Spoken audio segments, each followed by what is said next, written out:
हाँ, शुरू करो। ह्यूमन राइट पढ़ रहे हैं अपन, ठीक है। ह्यूमन राइट में अब शुरू से बताओ, कहाँ से चालू करना है अपने को, पहले बताओ। हाँ, मानव अधिकार शब्द का सर्वप्रथम प्रयोग अमेरिकी राष्ट्रपति रूजवेल्ट ने 16 जनवरी 1941 को 40 किया को था। किया, ठीक है। ठीक है। फिर हाँ, लास्की की डेफिनेशन कहती है कि मानव अधिकार वे परिस्थितियां हैं जिनके बिना मानव विकास नहीं कर सकता। मानव अपना संपूर्ण विकास या व्यक्तित्व का नहीं विकास कर नहीं कर सकता, नहीं ठीक कर है। सकता। तीसरा, फिर ये ऐसे अधिकार है जो कि अहस्तांतरणीय है। हम्म। ठीक है। फिर इसके अंदर ये पहले तो ए के मानव अधिकार। ए के गोपालन वर्सेस हाँ, भारत संघ वाले, या ए के गोपालन के बाद में यही बात कही गई है जो लास्की ने कही है कि ठीक है। मानव अधिकार ऐसे अधिकार है जिनके बिना व्यक्ति का व्यक्तित्व का विकास नहीं हो सकता। नहीं हो सकते। फिर तीसरा पॉइंट आ गया आपने कि ये हस्तांतरणीय है। हम्म। ठीक है। और सबसे पहले मानव का अधिकार शब्द फ्रांसीसी क्रांति से आया ये 1789। हाँ, 1789 में। ठीक है। ठीक है। फिर शब्द आया, पहले तो था मानव का अधिकार, फिर शब्द आया मानवाधिकार शब्द आया। कब ठीक आया है। मानवाधिकार शब्द? सार्वभौमिक घोषणा में 1948 में किया गया। ठीक है। ठीक है। फिर ये 18वीं शताब्दी में हम वापस आए तो ये देखते हैं कि ये शब्द मानव का अधिकार कहलाता था, ये जो जो उसे मानव होने के। ये सार्वभौमिक घोषणा का पूर्ण रिवीजन हुआ था और उसमें कहा ये मानव का अधिकार है। हाँ, जो उसे मानव होने के नाते जन्म से ही प्राप्त होते हैं। ठीक है। ठीक है। फिर इसकी प्रकृति दे दी। हाँ, दो तरीके की प्रकृति हो गई। ठीक है। पहली दार्शनिक और उपयोगितावादी प्रकृति। उपयोगितावादी। ठीक है। फिर हम्म। दार्शनिक के पहला, फिर इसके अंदर दे दिया प्राकृतिक अधिकार का सिद्धांत। हाँ, जो ये कहता है कि मानव हम्म, अधिकार आते नहीं है बल्कि प्रकृति के द्वारा ही उसे को हाँ, प्राप्त होते हाँ। हैं। फिर बी आ गया आपके विधिक अधिकार का सिद्धांत। जिसमें विश्लेषणात्मक शाखा, जूरिस्प्रूडेंस की हाँ, विश्लेषणात्मक शाखा स्कूल से लिया हाँ। गया है, जिसमें कहता है कि मानव अधिकार प्रकृति से प्राप्त स्टेट नहीं जो होता बल्कि स्टेट देती है। विधि के हाँ, द्वारा प्रदान किया जाता है। ठीक है। फिर तीसरा आ गया अधिकार का ऐतिहासिक सिद्धांत। जिसमें ऐतिहासिक शाखा जूरिस्प्रूडेंस की जाएगी कि ऐतिहासिक ऐतिहासिक यानी ये तो हमें इतिहास से चला ही आ रहा है, इतिहास मानव से अधिकार इतिहास मिलता ही है। से। जी। फिर डी दे दिया सामाजिक कल्याण सिद्धांत। जो सोशियोलॉजिकल स्कूल जूरिस्प्रूडेंस में हाँ। ये कह रहा है कि समाज के द्वारा मानव अधिकार समाज में रहने के नाते हमको प्राप्त हो रहा है। फिर ई आ गया आपके आदर्शवादी सिद्धांत।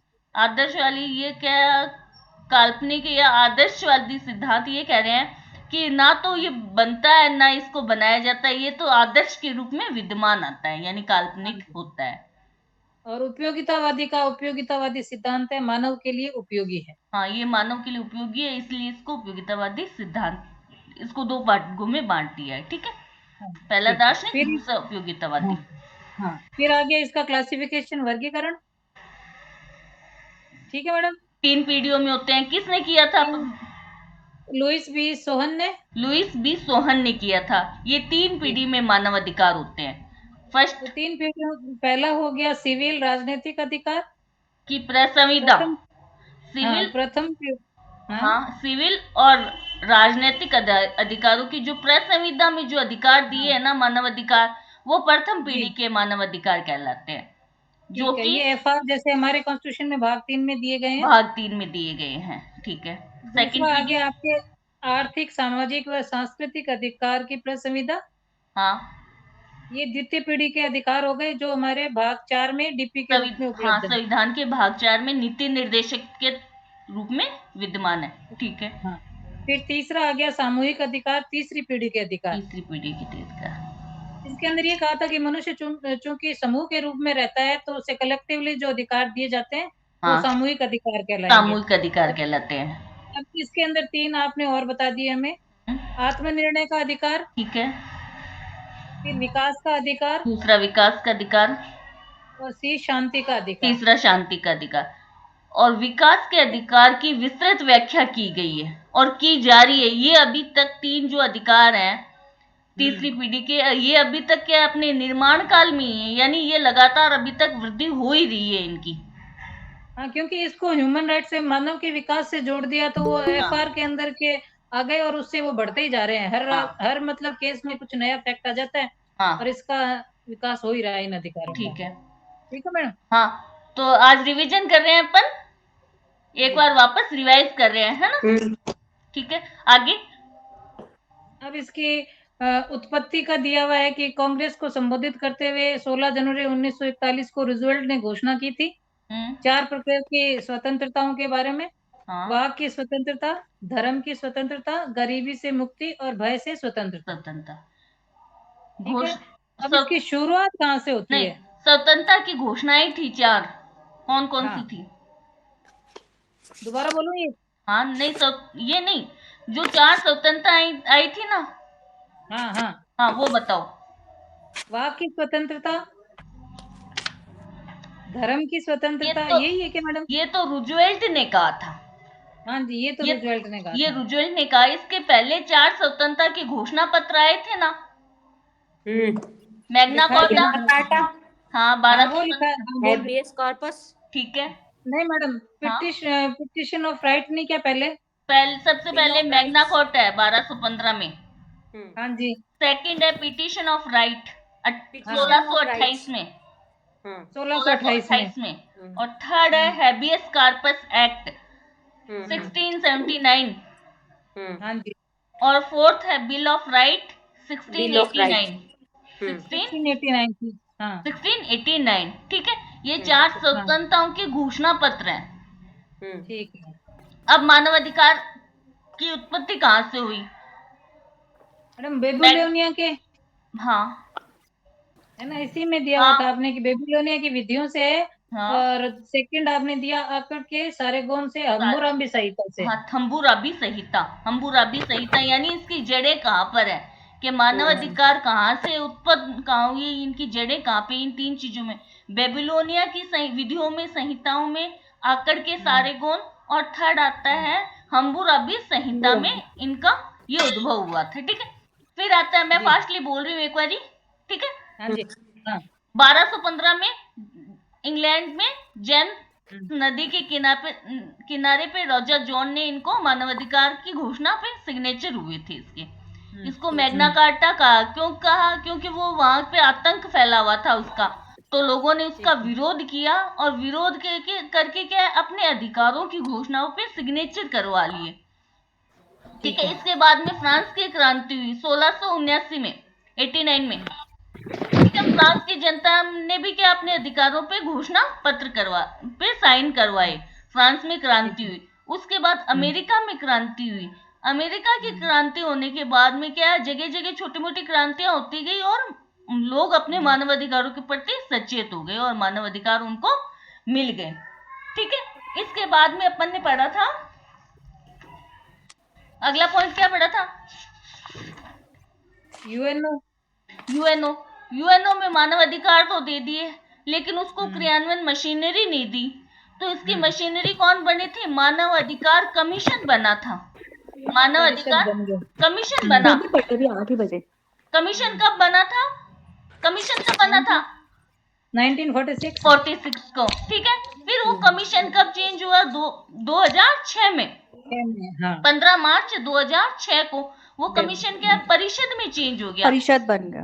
पर कमीशन में लास्ट में कितने, पहले मूल रूप से जब सदस्य थे तो वो 18 थे, 18 थे, और फिर 47, जब फिर 32, 53 लास्ट तक कमीशन में जो सदस्य थे वो अंतिम 53 थे।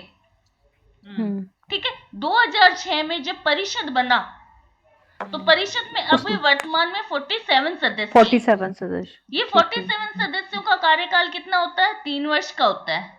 2 बार ये निर्वाचित किए जा सकते हैं। ये अलग अलग प्रादेशिक क्षेत्रों के आधार पे चुने जाते हैं। चुनता कौन है? महासभा चुनती है। ठीक है, महासभा इनको चुनती है। अब ये सत्र बुलाते हैं। सेकंड सत्र कब हुआ था? ये सत्र हुए थे। ठीक है। पहला सत्र कब हुआ था? 19 जून 2006 को हुआ था। दूसरा सत्र कब हुआ? 18 जून 2007 को हुआ। 18 जून 2007 को हुआ इसका, परिषद का। परिषद में फिर क्या है? इसमें क्या है, 2 चीजें बन के आई सामने। फर्स्ट आई संस्थात्मक निर्माण पैकेज। इसका काम क्या था? ये शिकायतों की प्रक्रियाओं को निर्धारित करता था कि कोई शिकायत आएगी तो वो कैसे आएगी, उसकी क्या प्रक्रिया होगी। फिर उस प्रक्रिया शिकायत आ गई, फिर उसकी निरीक्षण करना, उसकी जांच करना। ठीक है। सेकंड इसका था सलाहकारी समिति आई इसी में, परिषद में। दूसरा जो सत्र हुआ उसमें दूसरा सेकंड क्या है, सलाहकारी समिति आई। इसमें क्या है, इसका काम क्या था, थिंक टैंक यानी विचार कोष्ठ के रूप में ये काम करती थी, कोष्ठ के रूप में काम करती थी। इसमें कितने सदस्य थे, 18 सदस्य थे। ठीक है मैडम, वो 47 ही बताए थे कल आपने? हाँ 47 ही है तो। हाँ 47 ही है। परिषद में 47, परिषद में 53 है। हाँ ठीक है। कमीशन में 53 है, परिषद में तो 47 ही है। देखो ध्यान से सुनो, कमीशन जब बनी तो शुरू में 18 सदस्य थे और लास्ट में आते आते यानी 14 मार्च 2006 तक कितने सदस्य थे उसमें, 53 सदस्य 53 कमीशन में। और 15 मार्च 2006 को क्या परिषद बन गई, वो मानव अधिकार परिषद हो गई। तो परिषद में आने के बाद में उसमें सदस्य कितने हो गए, 47। ठीक है, समझ आ गया? ठीक है। अब ये क्या है, इसमें फिर 2 उप आयोग बने। फर्स्ट उप आयोग क्या था, भेदभाव को रोकने और अल्पसंख्यकों का संरक्षण करने हेतु उप कमीशन बना। फर्स्ट उप कमीशन ये था। इसकी स्थापना हुई थी 47 में, 1947 में इसकी स्थापना होगी। ठीक है। कितने सदस्य थे इसमें, 26 सदस्य थे। इसका काम क्या था, इसका काम ये था कि मानव अधिकारों से यानी जो अल्पसंख्यक है या कोई भेदभाव हो रहा है उसको निवारण करना, उसकी जांच करना। उसकी रिपोर्ट किसको भेजेगा, ये मानव अधिकार परिषद को भेजेगा। ठीक है। सेकंड, इसमें कितने 26 सदस्य थे और 3 वर्षों के लिए ये चयनित होते हैं। ठीक है। फिर सेकंड आता है, इसमें क्या है, ये जो सदस्य हैं वो इतने याद करने की जरूरत नहीं है अपने को, बस कि भाई ये कहाँ से सदस्य, इसमें जो 26 सदस्य होते हैं वो कहाँ से आ सकते हैं, वो है, वो नहीं याद करना। दूसरा कमीशन कौन सा बना था, महिलाओं की परिस्थिति पर कमीशन बना था। ठीक है। इसमें इसका काम क्या था, इसमें 15 सदस्य थे। मैम इसमें 45 बताया आपने, लास्ट में शुरू में 15 थे, वर्तमान में 45 हो गए। शुरू में 15 थे और वर्तमान में 45 है। और इसका काम कार्यकाल कितना होता है सदस्यों का, 3 वर्ष कार्यकाल होता है। ये क्या करती है, ये भी क्या है, कमीशन क्या है, जांच करती है महिलाओं के संबंध में कोई भी, चाहे सिविल, राजनीतिक, आर्थिक, कोई भी प्रकार का महिलाओं के अधिकारों का उल्लंघन होता है या वायलेशन हो रहा है तो उसकी रिपोर्ट तैयार करती है, यानी जांच करती है, रिपोर्ट तैयार करती है, उसकी संस्तुतियां तैयार करती है कि भाई इसमें ऐसा सुझाव दे सकती है ये कमीशन। ये उप कमीशन सिर्फ सुझाव दे सकती है। किसको भेजेगी ये अपनी रिपोर्ट, ये मानव अधिकार परिषद को भेजेगी, मानव अधिकार परिषद को भेज देती है। फिर इसमें एक आया मानव अधिकारों पर संयुक्त राष्ट्र कमीशन, यानी कमिश्नर का पद या उच्चायुक्त का पद सर्जित हुआ। कब सर्जित हुआ था ये, 20 दिसंबर 1993 को। 20 दिसंबर 1993 को कमिश्नर का पद सर्जित हुआ। इसका कार्यकाल कितना होता है, ये महासभा द्वारा महासभा के अनुमोदन से महासचिव द्वारा इसकी नियुक्ति होती है। कौन महासचिव करेगा नियुक्ति तो, लेकिन अनुमोदन किसका होगा, महासभा का अनुमोदन होगा। 4 वर्ष का इसका कार्यकाल होगा। ये भी क्या, इसका काम भी ये है कि मानवाधिकारों का कहीं उल्लंघन हो रहा है तो उसमें जांच करना इसका काम होता है। ठीक है। अब ये अपनी रिपोर्ट 2 जगह भेजता है, एक तो कमीशन को भेजता है और सेकंड ये किसको भेजता है, आर्थिक सामाजिक परिषद के माध्यम से महासभा को भेजता है। ठीक है। आर्थिक सामाजिक परिषद के मार्फत किसको भेजा है, महासभा को भेजता है, ये वार्षिक रिपोर्ट भेजता है। फर्स्ट जो कमीशन को भेजता है वो भी वार्षिक है और यहाँ भी वार्षिक है। इसका मुख्यालय जेनेवा में है, एक शाखा न्यूयॉर्क में है। ठीक है। और अभी इसका वर्तमान याद करना है अपने को।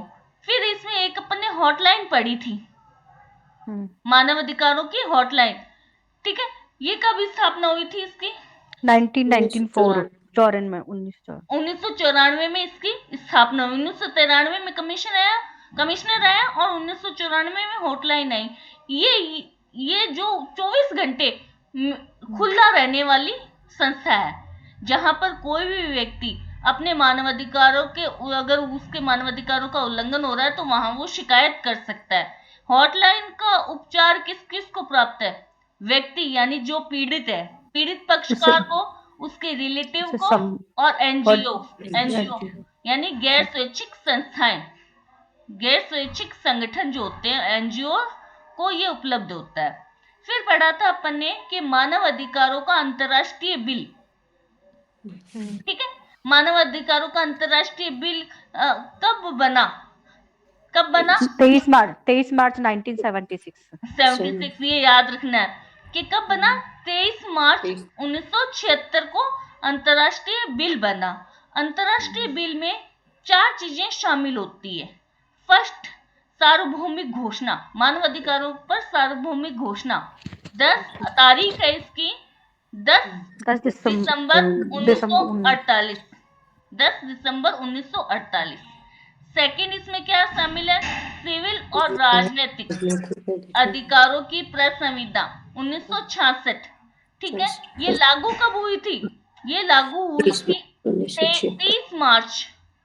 30 मार्च 1976 को, यानी जो पहली प्रेस संविधा है वो बाद में लागू हुई। सिविल और राजनीतिक अधिकारों की प्रेस संविधा 30 मार्च 1976 को लागू हुई, ठीक है। अब अंतरराष्ट्रीय बिल में तीसरी चीज है आर्थिक, सामाजिक और सांस्कृतिक अधिकारों की प्रेस संविधा 1966। ये लागू कब हुई थी? 3 जनवरी 1976 को, ठीक है।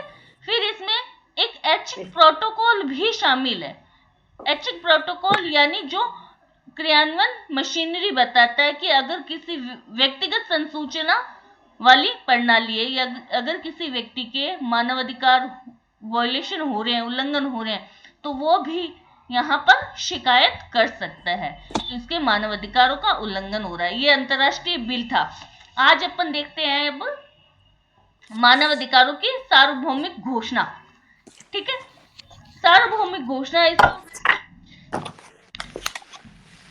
किसने तैयार किया था? महासभा ने तैयार किया था कि मानवाधिकार, यूएनओ के जो महासभा है उसने कहा कि अंतरराष्ट्रीय बिल तैयार करने का, उसने निर्णय तो ले लिया कि भाई हम अंतरराष्ट्रीय बिल बनाएंगे, मानवाधिकारों पे अंतरराष्ट्रीय बिल बनाएंगे। तो उसके लिए पहले क्या है, उन्होंने सार्वभौमिक घोषणा के लिए प्रारूप समिति बनाई। किसने बनाई? महासभा ने। किसको जिम्मा दिया? महासभा ने ये जिम्मा कि आप एक प्रारूप समिति बनाओ, यानी सार्वभौमिक घोषणा निर्माण करना या निर्माण किया जाना चाहिए। इसके लिए महासभा ने कहा आर्थिक सामाजिक, किससे कहा मैम? किस आर्थिक सामाजिक परिषद से? महासभा ने आर्थिक और सामाजिक परिषद से। तारीख लिख लो 26 जनवरी 1946 को।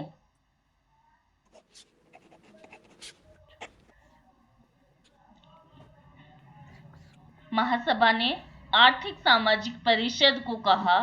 कब कहा? 29 जनवरी 1946 को कहा कि मानव अधिकारों का जो कमीशन है, यानी जो कमीशन मानव अधिकारों का बना हुआ था, कौन सा? जो क्रियान्वयन मशीनरी था, यूएनओ में जो अधिकार दिए हुए थे उसके कौन था? मानव अधिकार कमीशन था।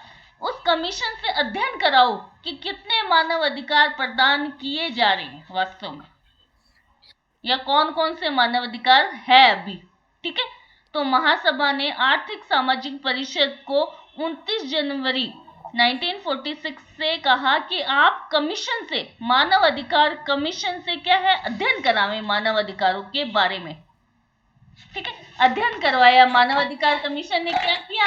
अध्ययन किया, और अध्ययन करके जनवरी 1947 में एक प्रारूप समिति नियुक्त कर दी, ड्राफ्टिंग कमिटी बना दी। किसने बनाई? मानव अधिकार कमीशन ने। ठीक है, और इस प्रारूप समिति ने 9 जनवरी से लेके 25 जनवरी तक 1947 में 9 जनवरी से 25 जनवरी 1947 में of right bill of right नहीं, अंतरराष्ट्रीय बिल, मानवाधिकारों के 9 अंतरराष्ट्रीय। जनवरी मैडम एक बार रिपीट करना। 9 जनवरी से 25 जनवरी 1947। 9 जनवरी से 25 जनवरी 1947 तक प्रारूप समिति ने अंतरराष्ट्रीय बिल का खाका तैयार कर दिया या प्रारंभिक प्रारूप तैयार कर दिया था।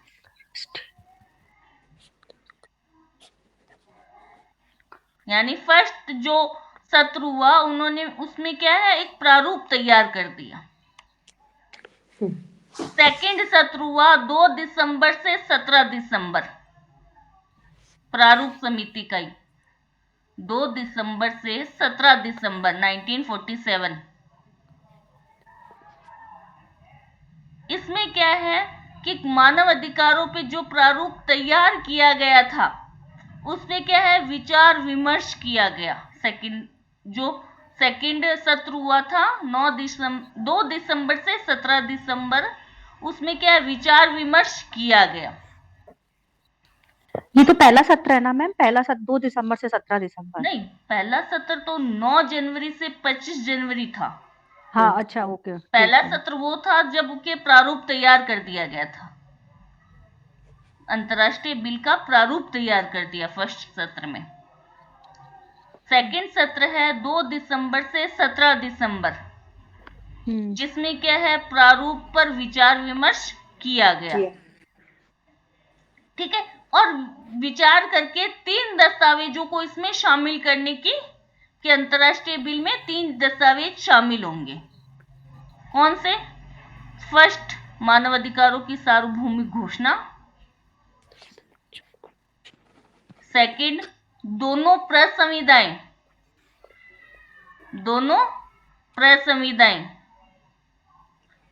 और थर्ड आ रहा है क्रियान्वयन के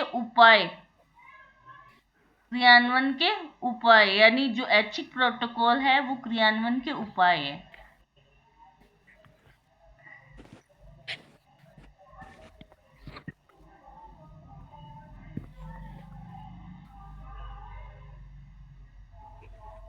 ठीक है, अब इन 3 दस्तावेजों को तैयार करने के लिए 3 दस्तावेज बता दिए कि अंतरराष्ट्रीय बिल में ये होना चाहिए, 3 चीजें शामिल होनी चाहिए।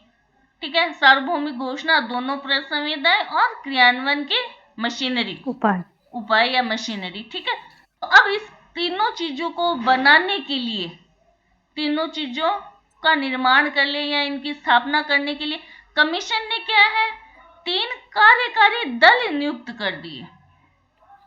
मानव अधिकार कमीशन ने 3 कार्यकारी दल नियुक्त किए।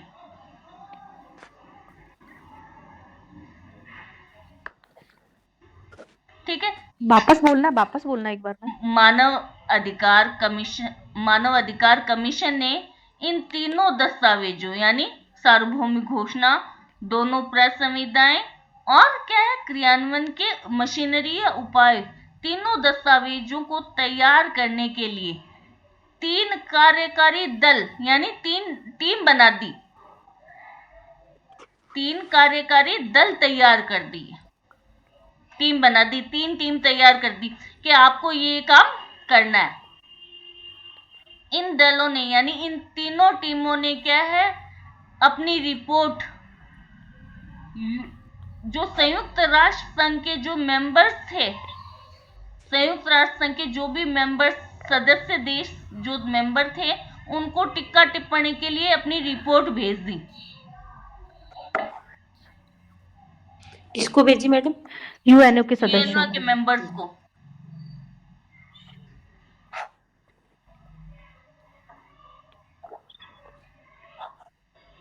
ठीक है, फिर इन कार्यकारी दलों ने टिक्का टिप्पणी के लिए ये रिपोर्ट प्रारूप समिति को भेजी। एक रिपोर्ट तो क्या यूएनओ के मेंबर्स को भेज दी और एक रिपोर्ट उन्होंने प्रारूप समिति को भेजी।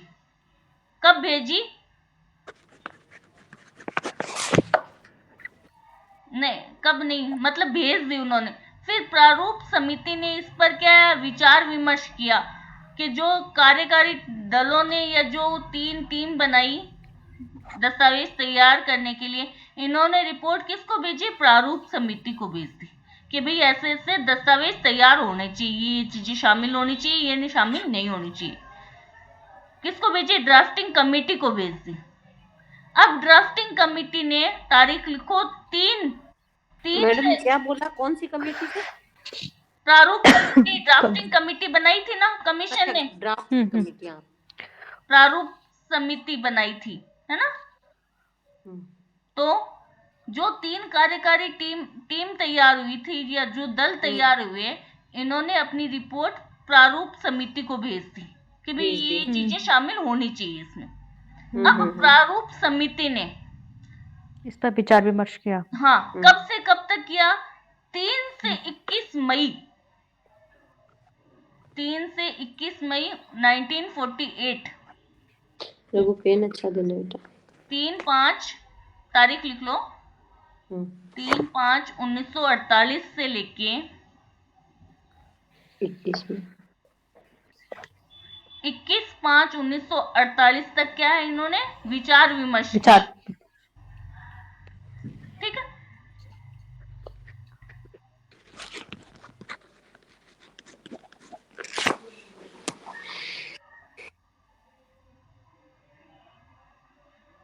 ठीक है।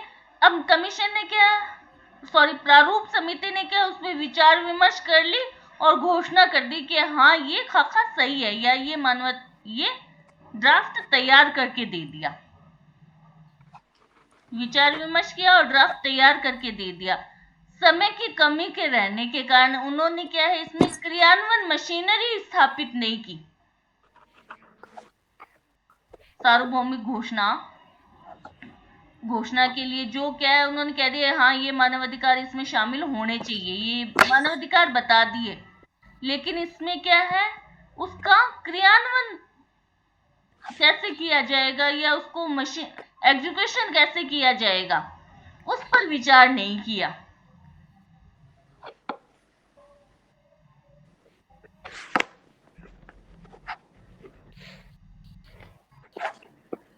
ठीक है। फिर इन्होंने क्या है, ड्राफ्टिंग कमेटी ने भेज दी अपनी रिपोर्ट। किसको भेजेगा? आर्थिक सामाजिक परिषद को भेज दी। ड्राफ्टिंग कमेटी ने अपनी रिपोर्ट आर्थिक सामाजिक परिषद को भेज दी और आर्थिक सामाजिक कमीशन ने इसकी रिपोर्ट भेज दी महासभा को। ऐसे क्रम से बनाते जाओ आप कि सबसे पहले रिपोर्ट किसने भेजी, फिर किसने भेजी, किसने भेजी। ठीक है। ड्राफ्टिंग कमेटी ने अपनी रिपोर्ट भेज दी आर्थिक सामाजिक परिषद को और आर्थिक सामाजिक परिषद ने भेज दी इसकी रिपोर्ट महासभा को। अब महासभा ने क्या है, मानवाधिकारों की सार्वभौमिक घोषणा पर एक प्रस्ताव स्वीकार कर लिया। एक प्रस्ताव के रूप में उसने स्वीकार कर लिया महासभा ने कि हाँ ड्राफ्टिंग कमेटी के द्वारा ये प्रारूप तैयार किया, ये सही है, और एक प्रस्ताव के रूप में उसने स्वीकार कर दिया।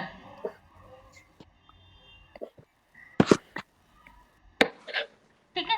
फिर महासभा में इसका क्या है, प्रस्ताव पे मतदान हुआ। प्रस्ताव के रूप में पारित तो कर दिया महासभा ने इसको। प्रस्ताव के रूप में पारित करने के बाद में क्या अब इसको बहुमत मिलना जरूरी होता है। तो फिर क्या है, 48 सदस्यों ने तो इस पर मतदान किया। टोटल 48 सदस्यों ने मतदान किया।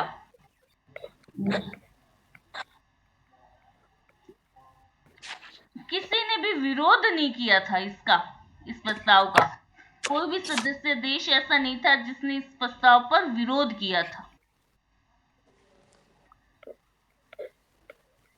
ठीक है। यानी 48 में से किसी ने भी इसका ऑब्जेक्शन नहीं किया।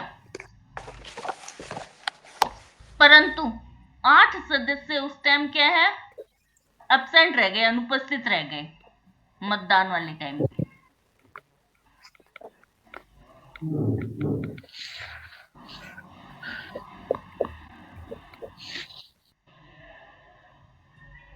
ठीक है, 8 सदस्य एब्सेंट रहे। एब्सेंट रहने वाले सदस्यों के नाम इतना डीप में नहीं पूछा जाएगा, ठीक है, नाम तो है लेकिन इतना डीप में पूछा नहीं जाएगा। फिर इस अधिकार मानव अधिकारों की जो सार्वभौमिक घोषणा आई, इस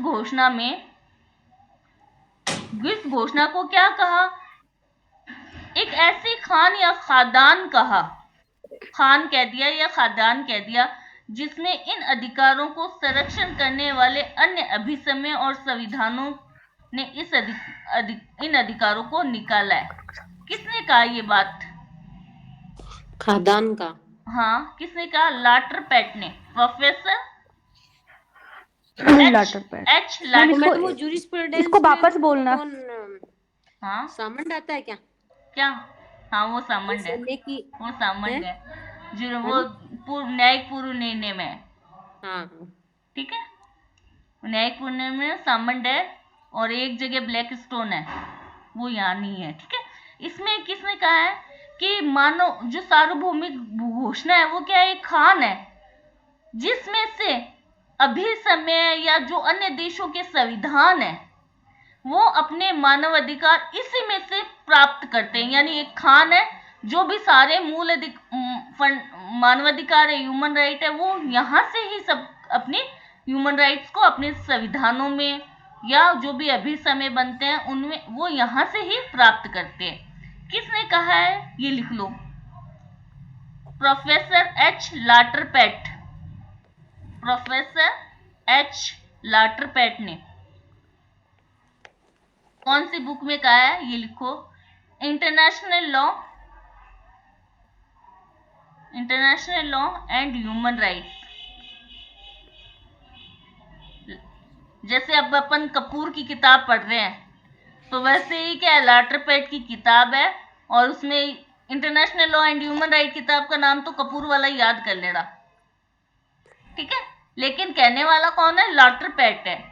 इसने कहा कि सार्वभौमिक घोषणा एक खान है या खादान है जिसमें से अन्य देश जब भी अपने संविधान का निर्माण करते हैं उसमें ह्यूमन राइट कहाँ से डालेंगे, इसमें से डालेंगे, सार्वभौमिक घोषणा में से लेंगे, या कोई भी अभिसमय बनता है वो अभिसमय में ह्यूमन राइट डालने हैं तो वो सार्वभौमिक घोषणा में से लेते हैं। ठीक है, फिर महासभा ने प्रस्ताव कब पारित किया? पहले तो प्रस्ताव स्वीकार किया और उस पर मतदान करवाया, किसी भी देश ने इसका विरोध नहीं किया। तो ये प्रस्ताव पारित हुआ था 10 दिसंबर 1948 को, यानी सार्वभौमिक घोषणा के लागू कब हुई, 10 दिसंबर 1948 को लागू होगी।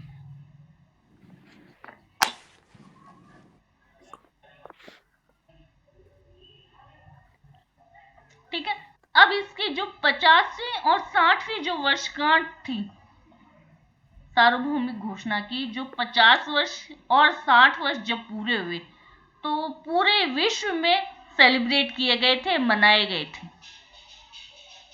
ठीक है, जो 50वीं वर्षगांठ हुई थी ना, कब हुई थी, 1998 में, 1998 में, 1998 में हुई थी। तो इस वर्षगांठ पर महासभा ने क्या है, एक प्रस्ताव अंगीकार किया। एक मतलब महासभा ने क्या है कि 50 साल हो गए सार्वभौमिक घोषणा को आए हुए, तो उन्होंने एक प्रस्ताव पारित किया। जैसे शांति के लिए प्रस्ताव है ना सुरक्षा परिषद का, वैसे ही महासभा ने सार्वभौमिक घोषणा के 50 वर्ष पूरा होने पर एक प्रस्ताव पारित किया। प्रस्ताव का नाम क्या है, नाम लिख लो, थोड़ा बड़ा है। प्रस्ताव पारित किया जिसका शीर्षक यानी जिसका नाम क्या रखा गया, लिखो, सार्वभौम मान्यता प्राप्त मानव अधिकारों, फास्ट बोल रही हूँ क्या? नहीं एकदम सही बोल रही हूँ मैडम। सार्वभौम मान्यता प्राप्त मानव अधिकारों एवं मूलभूत स्वतंत्रताओं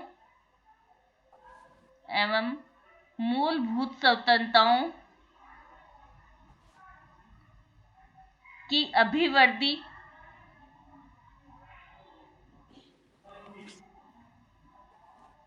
एवं संरक्षण हेतु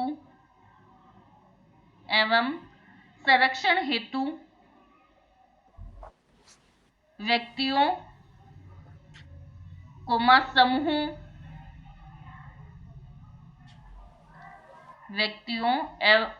समूहों एवं समाज के अंगों के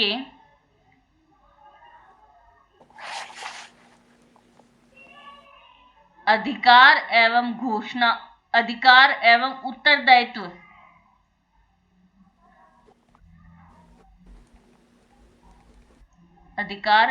उत्तरदायित्व की घोषणा।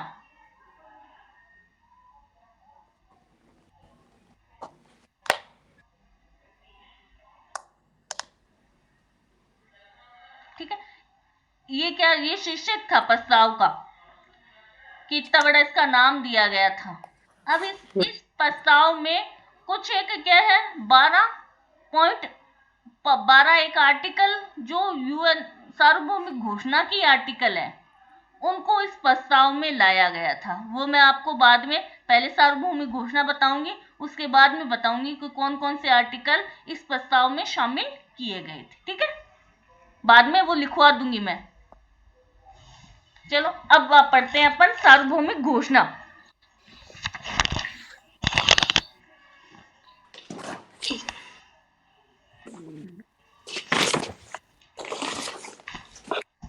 सार्वभौमिक घोषणा है, इसमें आर्टिकल कितने दिए गए? 30 आर्टिकल दिए हैं।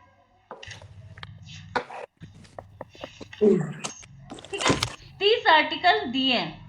तो पहले इसमें सबसे पहले जैसे प्रस्तावना आती है सभी में, संविधान हो गया या कुछ भी हो गया उसमें प्रस्तावना आती है, तो इसकी प्रस्तावना पूरी नहीं पढ़नी अपने को, है ना। प्रस्तावना में 4 अधिकार सम्मिलित किए गए हैं। मानव अधिकारों की सार्वभौमिक घोषणा की प्रस्तावना में 4 अधिकार सम्मिलित किए गए हैं। फर्स्ट है व्यक्तिगत अधिकार।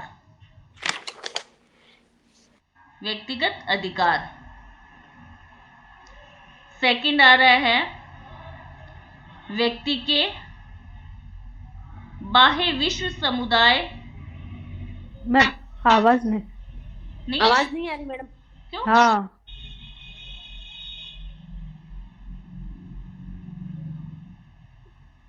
मैडम आपका इंटरनेट गया दिखता है मेरे को।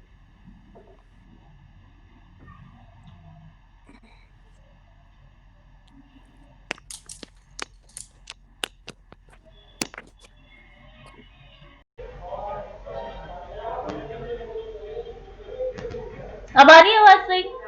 हाँ मैम आ रही है। चलो ठीक है, तो अपन इसमें प्रस्तावना पढ़ते हैं। मानव अधिकारों की सार्वभौमिक घोषणा की प्रस्तावना में 4 मानव अधिकार शामिल किए गए हैं। 4 अधिकार शामिल किए गए हैं। ठीक है, पूरी प्रस्तावना पढ़ने की आवश्यकता नहीं है। प्रस्तावना में 4 अधिकार कौन कौन से शामिल किए गए हैं वो लिखो। फर्स्ट है व्यक्तिगत अधिकार।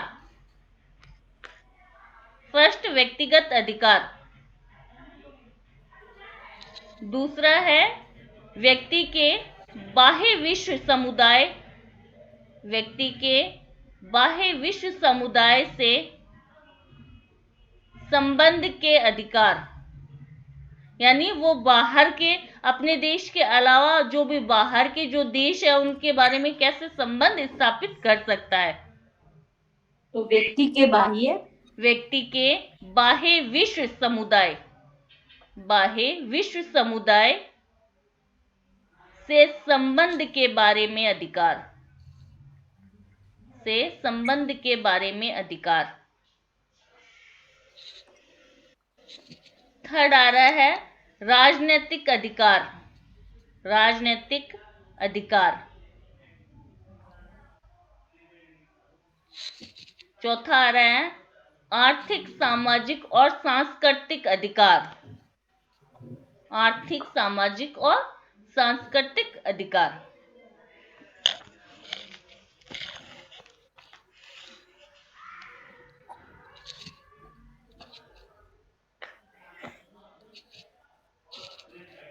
ठीक है। अब इसमें जैसे अपन प्रस्तावना, भारत के संविधान की प्रस्तावना पढ़ते हैं कि हम भारत के लोग, इसकी प्रस्तावना की फर्स्ट लाइन है हम संयुक्त राष्ट्र के लोग, यानी जो यूएनओ के, जो यूनिवर्सल डिक्लेरेशन के मेंबर वही बन सकते हैं या इसको वही देश अपना सकते हैं जो यूएनओ के मेंबर है। सार्वभौमिक घोषणा को वही व्यक्ति अपना सकते हैं जो कि क्या है, यूएनओ के मेंबर है। आवाज साफ आ रही है ना मेरी? हाँ, ठीक है। तो इसकी जो प्रस्तावना है वो शुरू यहाँ से होती है कि हम संयुक्त राष्ट्र के लोग। पूछ लिया जाता है कि क्या वर्ड है, मान लो तो ये लिखना है कि हम संयुक्त राष्ट्र के लोग, इनवर्टेड कोमा में डाल दो, ये बात याद रखनी अपनी। ठीक है। फिर लिखो सार्वभौमिक घोषणा का वर्गीकरण, मानव अधिकारों की सार्वभौमिक घोषणा का वर्गीकरण।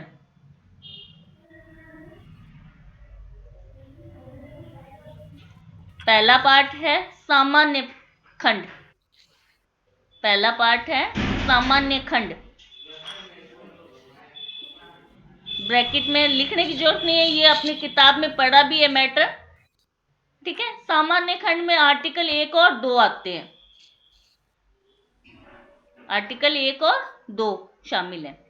दूसरा क्लोज आता है, दूसरा खंड आता है सिविल और राजनीतिक, जिसमें आर्टिकल 3 से लेके आर्टिकल 21 तक शामिल है। ये आर्टिकल संख्या सार्वभौमिक घोषणा की आर्टिकल संख्या है। ठीक है।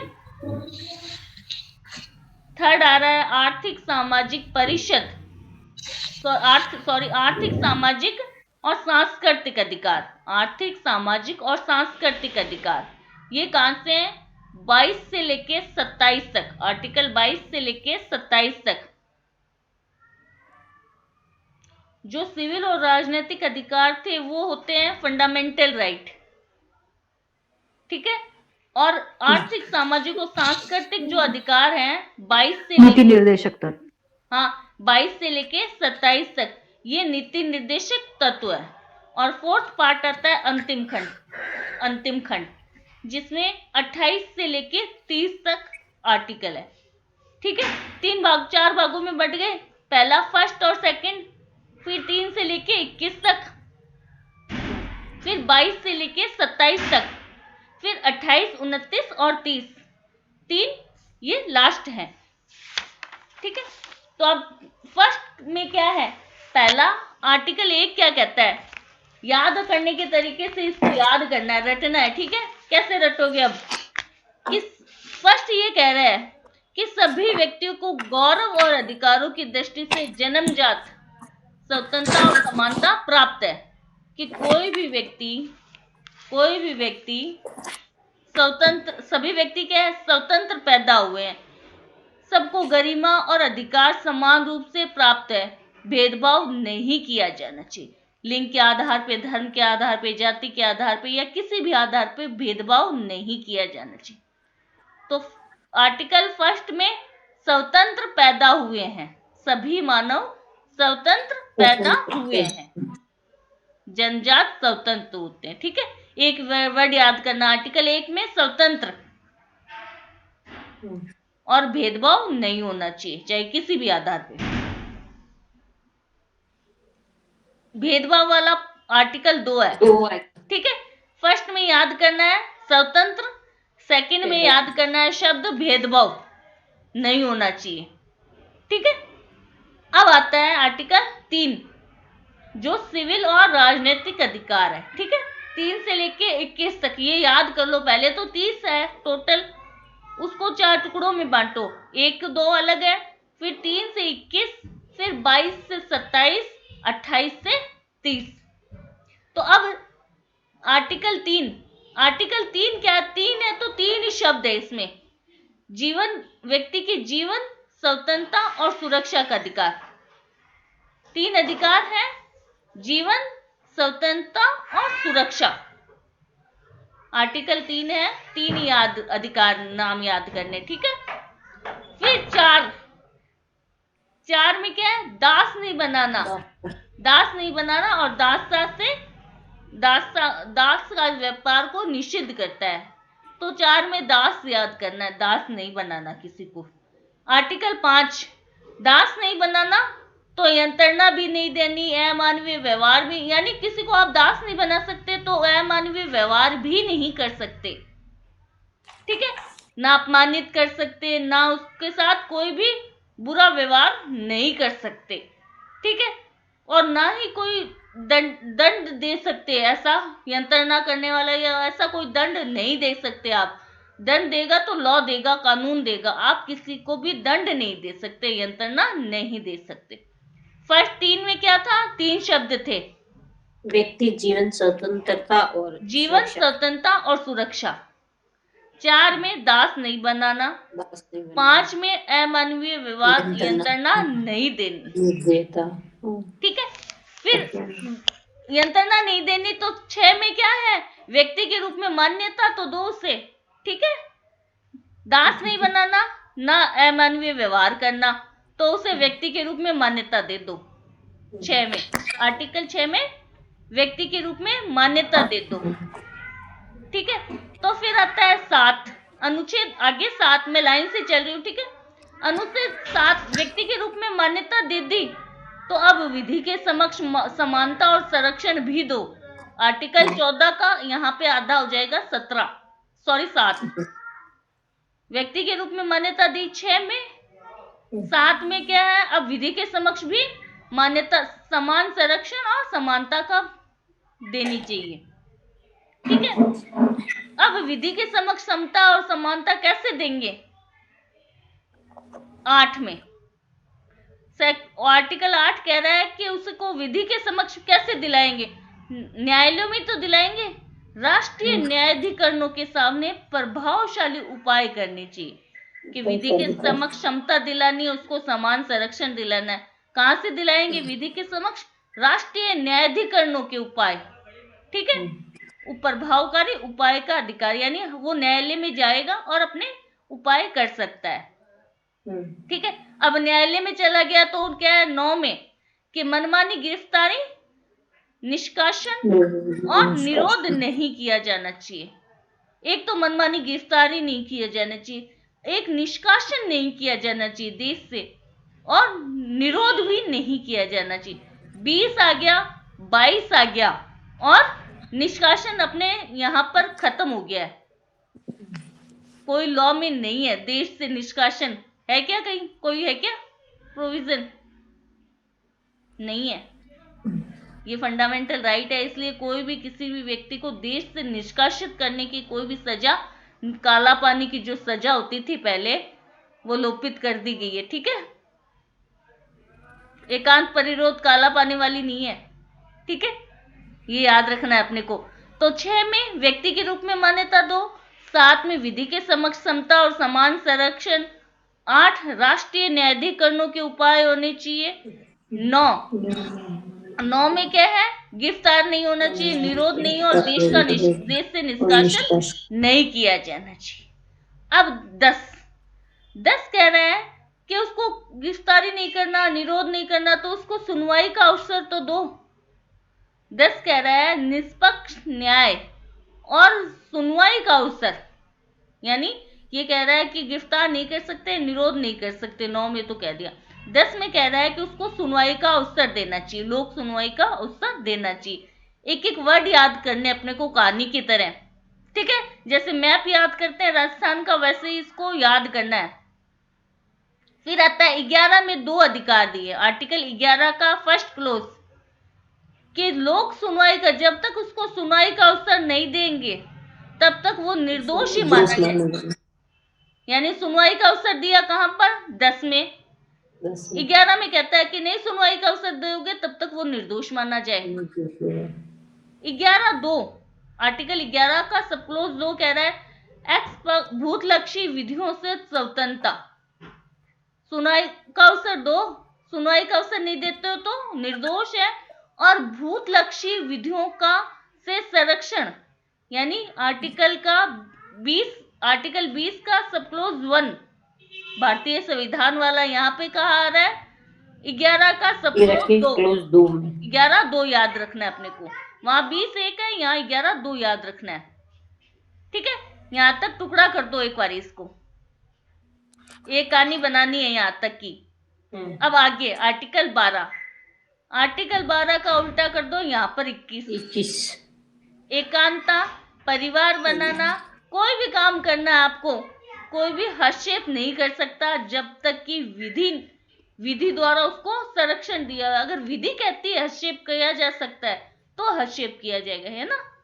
21 आर्टिकल का उल्टा है यहाँ पे 12। एकांता का अधिकार है उसको परिवार बनाने का, पत्र व्यवहार करने का, कोई भी उसकी गरिमा पर हमला नहीं करे, कोई अतिक्रमण नहीं करे। यानी आर्टिकल 21 में जितने सारे अधिकार हैं वो सारे के सारे यहाँ पर कितने? 12 में समाहित है। ठीक है, फिर 12-13 याद रखना है कि राज्य की सीमाओं के भीतर आने जाने की स्वतंत्रता है। परिवार बनाएगा, एकांता है, लेकिन अपने देश में तो वो कभी भी आ जा सकता है। राज्य की सीमाओं के भीतर, यानी अपने देश की सीमाओं के भीतर वो अपने देश में कहीं पर भी आ जा सकता है, घूम सकता है। ठीक है, घूम सकता है। 13(1) में घूम सकता है, आवागमन कर सकता है और साथ में निवास भी कर सकता है। आर्टिकल 13 के सब क्लोज 1 में 2 अधिकार दिए हुए, कौन कौन से हैं?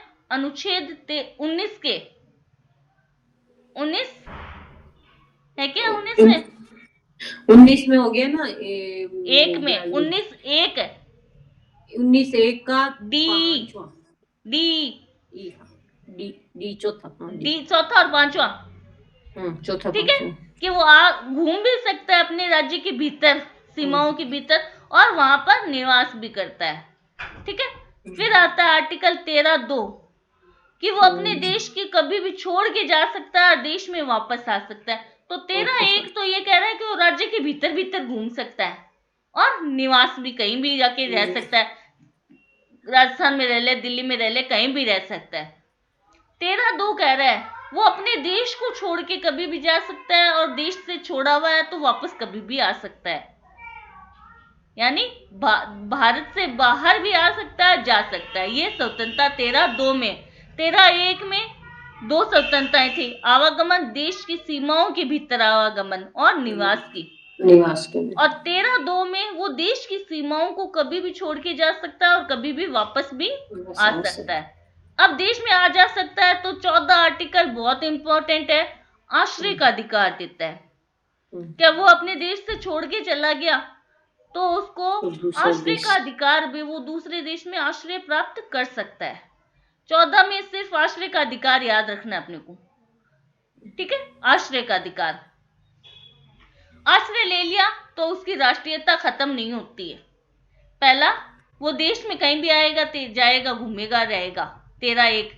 13(2) वो भारत से बाहर आ जा सकता है, भारत से बाहर आ जा सकता है। मान लो बाहर चला गया तो उसको आर्टिकल 14 में आश्रय का अधिकार है, वो किसी भी देश में जाके आश्रय प्राप्त कर सकता है।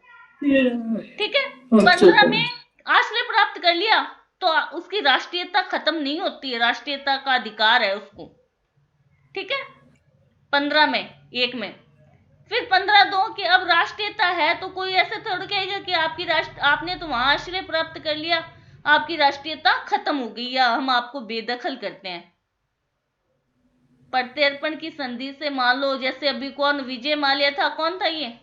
विजय माल्या, नीरज, हाँ वो। ठीक है, वो था, जो भी था, उसको प्रत्यर्पण की संधि द्वारा मांगा तो अब ये थोड़ी कहते हैं कि हम आपकी राष्ट्रीयता को खत्म करते हैं, ऐसा नहीं कहा जा सकता। आर्टिकल 15 के सब क्लोज 2 में तो 13 से कहानी याद करनी है अपने को। 13 में क्या है, देश के अंदर घूम सकता है, निवास घूम कर सकता सकता है है। और निवास कर सकता है। 13(2) ये कहता है वो भारत से बाहर आ जा सकता है, देश से भारत आ जा सकता वापस है। भी लौट सकता है। 14 आश्रय का अधिकार। आश्रय हो गया। 15 कहता है राष्ट्रीयता का अधिकार। राष्ट्रीयता का 15(1). 15(2) कह रहा है कि उसको राष्ट्रीयता से किसी भी ढंग से वंचित नहीं किया जा सकता। ठीक है, वो राष्ट्रीयता परिवर्तन करने का भी उसका अधिकार। मान लो वो भारत की राष्ट्रीयता को छोड़ना चाहता है तो ये उसका अधिकार है, लेकिन जोर जबरदस्ती या बेदखल नहीं किया जाएगा। जबरदस्ती उसकी राष्ट्रीयता छीनी नहीं जा सकती। 16 में क्या है, विवाह करने, परिवार बनाने और विवाह करने के मतलब विवाह या विवाह विच्छेद मतलब मैरिज और डाइवोर्स दोनों का अधिकार है उसको। ठीक है, विवाह भी कर सकता है और डाइवोर्स भी ले सकता है, ये उसका अधिकार है। 16(1). 16 में विवाह कर लिया, 17 में विवाह करेगा तो संपत्ति का अधिकार, संपत्ति भी होनी चाहिए। ठीक है, 17 संपत्ति होगी, संपत्ति से उसे वंचित नहीं किया जा सकता। जैसे फंडामेंटल राइट में संपत्ति के अधिकार को हटा दिया गया। अब भारतीय संविधान में संपत्ति का अधिकार कौन सा अधिकार है बताओ? विधिक, संवैधानिक अधिकार है, विधिक अधिकार भी। संवैधानिक बोलेंगे, मैं बोल रही हूँ भारतीय संविधान में, तो विधिक नहीं बोलेंगे। अच्छा, वैसे तो विधिक है ना। हाँ, वैसे विधिक है, लेकिन संविधान में दे दिया तो संवैधानिक अधिकार हो गए। ठीक है, तो 16 में विवाह विच्छेद कर सकता है। 17 संपत्ति रखेगा, संपत्ति से बेदखल नहीं किया जाएगा।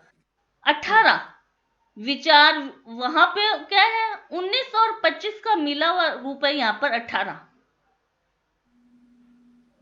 16 में क्या करता है, विवाह करता है। 17 संपत्ति है। 18 कह रहा है संपत्ति है लेकिन उसमें विचार, विवेक और धर्म की स्वतंत्रता का अधिकार शामिल है। विचार, विवेक और धर्म की स्वतंत्रता का अधिकार शामिल है। ठीक है, 18 थोड़ा सा याद करना है इसमें, विचार, विवेक और धर्म की स्वतंत्रता, यानी 19 आर्टिकल भारतीय संविधान का और 25 आर्टिकल दोनों मिला जुला रूप कहाँ पे है, 18 में है। इसको एक चार्ट की तरह बनाएंगे तो वो आराम से याद हो जाएंगे। ठीक है, अब 19 आर्टिकल 19 क्या कह रहा है, मत रखने और अभिव्यक्ति की स्वतंत्रता। वहां तो विचार और विवेक आ गया 18 में तो, और यहाँ पे मत यानी विचार और अभिव्यक्ति की स्वतंत्रता ही है। मत का मतलब क्या है, अपनी विचार रखना। 19 वहां भी विचार अभिव्यक्ति है और यहाँ पर भी विचार और अभिव्यक्ति है। ठीक है, 19 के बाद में आर्टिकल आ रहा है 20, जहां पे क्या है, शांतिपूर्वक एकत्रित होने और संघ बनाने की स्वतंत्रता। यहाँ पे जो आर्टिकल 20 में दिया है वो 19(1) बी और सी दोनों शामिल है। 19(1) का बी और सी, उसमें क्या था, शांतिपूर्वक सभा और शांतिपूर्वक सभा सम्मेलन करने की स्वतंत्रता है। सभा सम्मेलन और एक चीज और है, शब्द क्या है, शांतिपूर्वक सभा सम्मेलन, संगम। अच्छा, संगम। ठीक है, थर्ड आ रहा है जो 19(1) सी है कि उसको संघ और संगम बनाने की स्वतंत्रता है। यहाँ पे सिर्फ संघ बनाने की स्वतंत्रता है, संघ और संगम बनाने की स्वतंत्रता है 19(1) सी में। यहाँ पे सिर्फ आर्टिकल 20 में डाल दिया कि उसको शांतिपूर्वक सम्मेलन करने और संघ बनाने की स्वतंत्रता है जुड़े हुए। तो 19 आर्टिकल कहां से चालू हुआ, 18, 19 और 20। अब वो शांतिपूर्वक सभा भी कर ली उसने, संघ भी बना लिया। अब आर्टिकल 21 में वो देश की सरकार में भाग लेने का अधिकार है उसको। सरकार जब बनेगी उसको वो संघ भी बना रहा है, सम्मेलन भी कर रहा है, तो सरकार में भाग भी लेने का अधिकार है। यानी वो कहीं पर भी खड़ा भी हो सकता एज ए उम्मीदवार। सरकार, देश की सरकार में भाग लेने का अधिकार है, यानी मत डालने का, वोट डालने का अधिकार भी इसमें शामिल है। उम्मीदवार के रूप में खड़े होने का अधिकार भी शामिल है। सब अधिकार इसमें किस सरकार में आ गया। 21 सरकार है, सरकार में भाग लेने का अधिकार है 21 में, ठीक है। 21 में ही 21 दो है ये, ठीक है, कि अब सरकार में भाग ले रहा है, कैसे ले जाएगा? गवर्नमेंट एम्प्लॉय बनना है मान लो, तो लोक सेवा में प्रवेश पाने का उसका सम्मान अधिकार है। कोई भी व्यक्ति को ऐसा नहीं कह सकता कि आप ये एग्जाम नहीं दे सकते। लोक सेवा में यानी वो गवर्नमेंट सर्विस जिसमें भी हो, वो प्रवेश लेने का उसका समान अधिकार है। कौन सा अधिकार है बताओ कॉन्स्टिट्यूशन में? लोक सेवा में प्रवेश के लिए तो 16। हाँ, 16 का 1, 16 1 है, ठीक है। तो यहाँ पर आ गया 21 2 1, 21 ही है वैसे, इसमें लिखा हुआ नहीं, 21 का 1 और 2 है, सॉरी। ऊपर सरकार में भाग ले रहा है 21 1 है, और लोक सेवा में भाग ले रहा है वो 21 2 है। ये क्या थे? सिविल और राजनीतिक अधिकार, 3 से लेके 21 तक। अब आता है आर्टिकल 22 से लेके 27 तक। कौन से? आर्थिक, सामाजिक और सांस्कृतिक अधिकार। आर्थिक, सामाजिक और सांस्कृतिक अधिकार। तो सबसे पहले 22, आर्टिकल 22 क्या कह रहा है? सामाजिक सुरक्षा का अधिकार। सामाजिक सुरक्षा का अधिकार के साथ साथ में क्या है? उसको अपनी गरिमा और अपना विकास, गरिमा, व्यक्तित्व विकास का भी अधिकार शामिल है। सबसे पहला पॉइंट याद क्या रखना है? उसको सामाजिक सुरक्षा का अधिकार है। साथ में व्यक्ति की गरिमा, विकास और व्यक्तित्व की स्वतंत्रता। व्यक्तित्व की भी 3, व्यक्ति की क्या है? गरिमा, विकास और व्यक्तित्व। व्यक्तित्व के विकास, व्यक्तित्व के विकास नहीं है, 3 व्यक्तित्व शब्द है। के स्वतंत्र विकास। हाँ, 3 चीजें बोल रही हूँ, व्यक्ति की गरिमा, विकास और व्यक्तित्व के विकास, व्यक्तित्व की स्वतंत्रता, 3 चीजों की स्वतंत्रता। सबसे पहले सामाजिक सुरक्षा का अधिकार है उसका। फिर प्रत्येक व्यक्ति को क्या है? गरिमा, अपनी डिग्निटी बनाए रखने की, अपना विकास, डेवलपमेंट करने की और अपनी पर्सनैलिटी बनाए रखने की स्वतंत्रता है, ठीक है। 3 चीजें है, क्या क्या है? गरिमा, विकास और व्यक्तित्व। किसको ध्यान में रखते हुए? सामाजिक सुरक्षा को ध्यान में रखते हुए। ये स्वतंत्रता तो है, लेकिन सामाजिक सुरक्षा का उसका अधिकार है 22 में। फिर 23 में के काम करने का अधिकार है उसका। 23 में काम 23 1 है ये, ठीक है। आर्टिकल 23 1, काम करने का अधिकार। काम किया है तो आर्टिकल 23 2, वेतन प्राप्त करने का अधिकार। फिर 23 3 कि वेतन मिल तो रहा है, लेकिन उचित होना चाहिए। जितना मैं काम करूं उतना वेतन होना चाहिए, उचित और अनुकूल होना चाहिए वेतन भी। 23 में फर्स्ट क्या है? काम करेगा। 23 2 क्या कह रहा है? कि वेतन मिलना चाहिए। 23 3 कह रहा है कि जो वेतन मिल रहा है वो अनुकूल और उचित होना चाहिए, काम के अनुसार ही होना चाहिए, ठीक है। फिर अब आपने काम भी कर रहे हो, वेतन भी ले रहे हो, तो अपना व्यवसाय संघ भी बना सकते हो आप 23 4 में, ठीक है। व्यवसाय संघ बनवा सकते हो। वहां पे व्यवसाय संघ बनता है क्या कहीं? व्यवसाय संघ वो आर्टिकल 19 1 जी संघ तो नहीं बनता, ट्रेड बनता है ना, यूनियन। हाँ, बनते हैं तो वही तो है, जी तो है 19 1 जी। हाँ, वही है, ठीक है। तो यहाँ पर 23 1 काम, 23 2 वेतन, 23 3 अनुकूल वेतन, 23 4 में क्या आता है? व्यवसाय संघ बना सकता है। अब काम कर लिया, व्यवसाय संघ बन गया, तो 24 में आराम कर लो। 24 में आराम, खाली समय में आराम करने का अधिकार है, ठीक है। आराम 24 में, ठीक। 24 में आराम करेगा। 25 आराम करेगा, लेकिन जीविका का भी अधिकार है। चाहे किसी भी साधन से वो जीविका प्राप्त करे, जीविका का और अपने और अपने परिवार के स्वास्थ्य का अधिकार। 25 जीविका और स्वास्थ्य का अधिकार, अपने और अपने परिवार के स्वास्थ्य का अधिकार शामिल है, ठीक है। 25 में फिर आ रहा है 25 2 में सभी बच्चों के लिए सामाजिक संरक्षण। चाहे एक बच्चा है चाहे 2 बच्चे हैं, सभी बच्चों के लिए के समान सामाजिक संरक्षण का उपभोग करने का अधिकार। सामाजिक संरक्षण याद करना है अपने को 26(2) में, सॉरी 25(2) में, 25(2) में 25 में क्या है, जीविका का और स्वास्थ्य का। 25(2) है सामाजिक संरक्षण। 26(1) शिक्षा का अधिकार। ठीक है, फिर आता है आर्टिकल 26(2). ठीक है, 26(2) क्या है, जो अपन पहले रोज गलत पढ़ते थे। बच्चों को शिक्षा का प्रकार चुनने, ये शिक्षा का प्रकार चुनने का। 26 में तो कहते हैं शिक्षा लेने का अधिकार आपका है कि अब कौन सी शिक्षा चुनने का अधिकार है आपका, कि इंजीनियरिंग में जाते हो, मेडिकल लाइन में जाते हो, कौन सा, वो शिक्षा का प्रकार चुनने का भी अधिकार है। ठीक है, 26(2) में। माता पिता को 27 आता है कि समुदाय का सदस्य हो, समाज में रह रहे हो, समुदाय का सदस्य हो, इसलिए आपको सांस्कृतिक जीवन में यानी मेलों में जाने की, सांस्कृतिक जीवन में भाग लेने की स्वतंत्रता है, अधिकार है।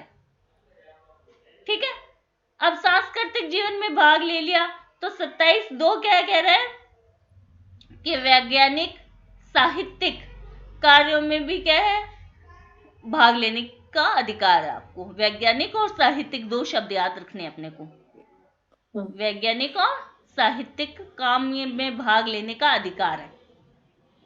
ठीक है, फिर आ रहा है अंतिम भाग। ठीक है, ये 22 से लेकर 27 तक आर्थिक, सामाजिक और सांस्कृतिक अधिकार थे, जो ये सारे यहाँ पर तो क्या है ऐसे बता दिए, लेकिन ये अधिकार आते कहाँ पे, डायरेक्टिव प्रिंसिपल में आते हैं, नीति निर्देशक तत्वों में आते हैं। ठीक है, अब आता है आर्टिकल 28। 28 क्या कहता है, प्रत्येक व्यक्ति एक सामाजिक एवं अंतरराष्ट्रीय व्यवस्था का अधिकारी है, कि प्रत्येक व्यक्ति को क्या है, वो समाज का प्राणी है। अंतरराष्ट्रीय स्तर पे भी क्या है, अंतरराष्ट्रीय स्तर पे कोई भी राज्य जाता है क्या है, अपने देश के नागरिकों के बल पे तो जा रहा है, मेंबर बन रहा है। इसमें से क्वेश्चन आया था ना मैडम, 29 आया था, आर्टिकल 29 आया था, कर्तव्य पूछा था कि कर्तव्य, ये अधिकार बता रहा है। सिर्फ आर्टिकल 29 एक ऐसा है, 29 सब क्लोज 1 जो ऐसा है, ये कर्तव्य बता रहा है। बाकी तो क्या है, जो 30 आर्टिकल है, 30 के 30 में अधिकार बताए। 29 एक सब क्लोज 1 है, वो क्या बता रहा है, कर्तव्य बता रहा है। ठीक है, तो 28 में क्या, ये एक बात कह दी कि प्रत्येक व्यक्ति क्या सामाजिक और अंतरराष्ट्रीय व्यवस्था का अधिकारी है। उसको क्या करना है, वो सारी ये स्वतंत्रता है, चाहे सिविल और राजनीतिक, चाहे आर्थिक, सामाजिक, सांस्कृतिक, वो सबका अधिकारी है। उसको इन सब स्वतंत्रताओं को यूज करने का अधिकार दिया गया। अब आता है 29 सब क्लोज 1। प्रत्येक समुदाय के प्रति कर्तव्य, यानी प्रत्येक व्यक्ति का ये कर्तव्य है कि जिसमें वो अपने स्वतंत्र और पूर्ण विकास तो करे, लेकिन दूसरे के अधिकारों की, दूसरे की स्वतंत्रताओं को ध्यान में रखते हुए करे। ठीक है, ऐसा नहीं कि मैं अधिकार ले लूं, दूसरे की स्वतंत्रता जाए इधर उधर। ठीक है, ऐसा नहीं, मुझे स्वतंत्रता मिलनी चाहिए, लेकिन उससे दूसरे के अधिकार हनन नहीं होने चाहिए। यानी मेरी ड्यूटी है दूसरे का अधिकार सुरक्षित रहे। अधिकार और कर्तव्य दोनों जुड़े हुए हैं। मैं अपने अधिकार की बात नहीं करनी, मेरे कुछ कर्तव्य भी हैं जिससे दूसरों के अधिकार सुरक्षित रहे, है ना। दूसरे के अधिकारों को सुरक्षित रखने के प्रयोजन से केवल विधि निर्धारित होती। ये कह रहे हैं कि विधि तो निर्धारित हो रही है कि हर व्यक्ति के अधिकार सुरक्षित हो, लेकिन हर व्यक्ति का ये जिम्मेदारी है, ये कर्तव्य है कि वो दूसरे के अधिकारों को ध्यान में रखते हुए अपने अधिकारों का यूज करे। ठीक है, और अंतिम भाग आ रहा है निर्वचन के नियम दिए हुए, इंटरप्रिटेशन के नियम दिए हुए। ठीक है, अब आता है कि इसमें जो 50 साल पूरे हो गए थे सार्वभौमिक घोषणा को, 50 साल पूरे हो गए, तो 50 साल पूरे होने के बाद में उन्होंने एक क्या है प्रस्ताव पारित किया। प्रस्ताव का नाम मैंने पहले बोल दिया, क्या था, सार्वभौम मान्यता प्राप्त मानव अधिकारों एवं मूलभूत स्वतंत्रताओं की अभिवृद्धि एवं संरक्षण हेतु व्यक्तियों, समूहों और एवं समाज के अंगों के अधिकार उत्तरदायित्व की घोषणा। अब इसमें सार्वभौमिक घोषणा के कौन कौन से आर्टिकल ऐसे हैं जिसको इस प्रस्ताव में शामिल किया गया था, यानी उन आर्टिकल्स पे और अधिक जोर दिया गया था। ठीक है, फर्स्ट आर्टिकल 1 कि प्रत्येक व्यक्ति के जन्मजात स्वतंत्र पैदा होता है।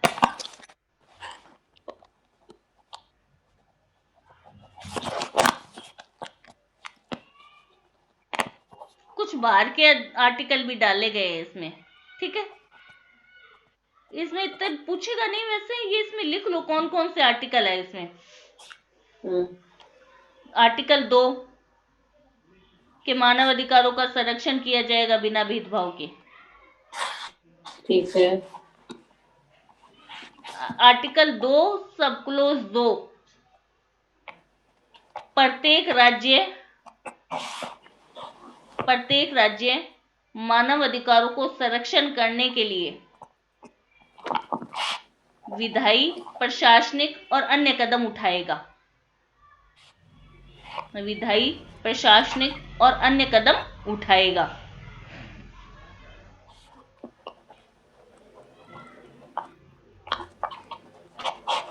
प्रशासनिक और अन्य कदम उठाएगा। विधायी, प्रशासनिक और अन्य कदम उठाएगा।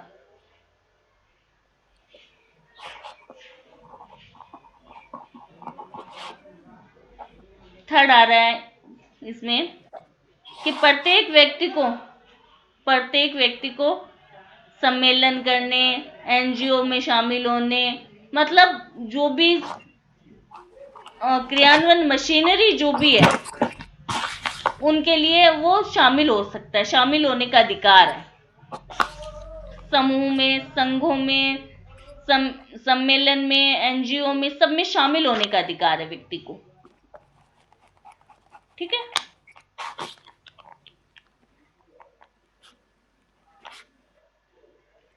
नेक्स्ट आ रहा है प्रत्येक मानव को सूचना प्राप्त करने का अधिकार है।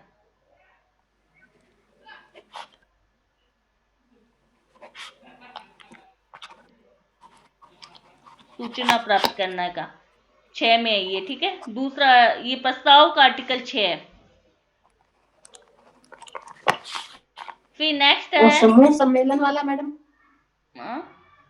आर्टिकल 5 है। आर्टिकल 5 इसका आर्टिकल, प्रस्ताव का आर्टिकल 5 है वो। ठीक है, फिर आ रहा है कि प्रत्येक व्यक्ति को सरकारी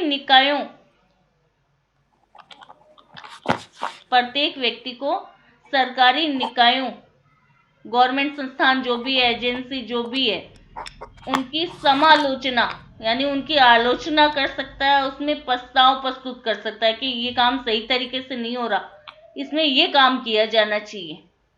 प्रत्येक व्यक्ति को सरकारी निकायों की समालोचना और प्रस्ताव पारित करने का अधिकार है, प्रस्ताव प्रस्तुत करने का अधिकार है। आर्टिकल 8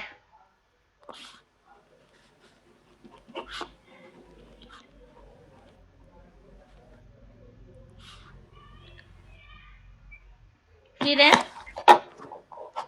मानव अधिकारों के उल्लंघन पर संरक्षण प्राप्त करने का अधिकार है। मानव अधिकारों के उल्लंघन पर संरक्षण प्राप्त करने का अधिकार है। आर्टिकल 9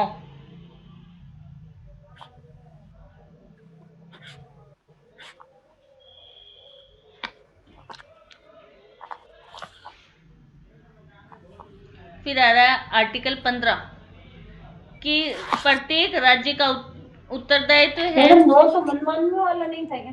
ये प्रस्ताव का 9 है। ये जो आर्टिकल लिखा है ये प्रस्ताव के हैं। ठीक है, वहां के वो आर्टिकल नहीं, ये प्रस्ताव के आर्टिकल है। ठीक है। फिर आर्टिकल, इस प्रस्ताव का 15 नंबर आर्टिकल ये कह रहा है कि प्रत्येक राज्य का उत्तरदायित्व होता है कि वो शिक्षा की अभिवृद्धि करे, शिक्षा की और प्रशिक्षण कार्यक्रमों की, शिक्षा की और प्रशिक्षण कार्यक्रमों की अभिवृद्धि करे।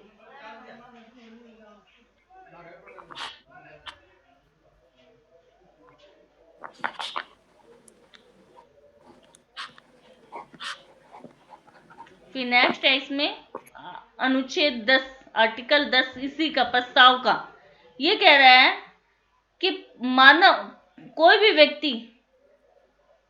व्यक्ति ऐसे कार्यों में शामिल ना हो जिसमें उसे लगे कि मानव अधिकारों का उल्लंघन होगा। इस कार्य से कोई भी व्यक्ति ऐसे कार्यों में शामिल ना हो जहां मानव अधिकारों का उल्लंघन होना अपेक्षित है।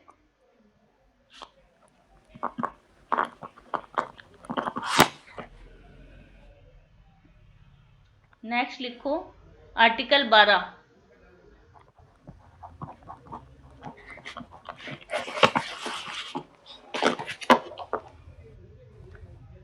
कि प्रत्येक व्यक्ति को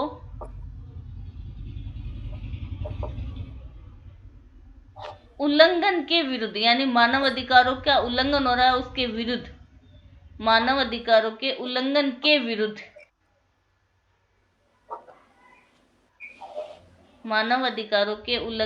विरुद्ध शांतिपूर्वक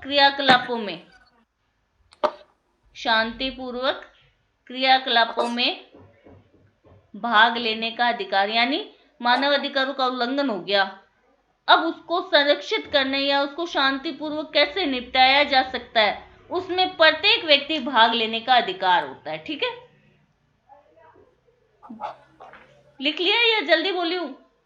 नहीं, लिख लिया मैडम। चलो, तो ये प्रस्ताव में ये आया था सार्वभौमिक घोषणा, इसका इतना ही है।